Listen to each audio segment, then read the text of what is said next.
पितृपक्षामध्ये घरोघरी बनविली जाणारी आज आपण मस्त अशी क्रीमी आणि दाटसर तांदळाची खीरची रेसिपी पाहणार आहोत. तर त्यासाठी इथे मी पाव वाटी तांदूळ छान स्वच्छ धुवून हे आपल्याला 3 ते 4 तास भिजत ठेवायचे आहे.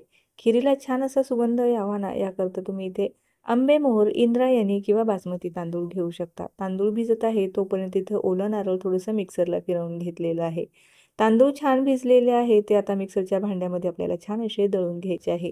त्यातच आपल्याला जे ओलं खोबरं दळून घेतलेलं होतं ना, त्याचा अर्धा किस आपल्याला यामध्ये वापरायचा आहे आणि बाकीचा नंतर आपण यूज करणार आहोत.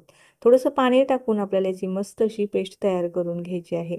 तर इथे पातेल्यामध्ये साधारणतः 1 चमचाभर इथे मी साजूक तूप घातलेलं आहे. त्यानंतर ड्रायफ्रूट घातलेले आहे.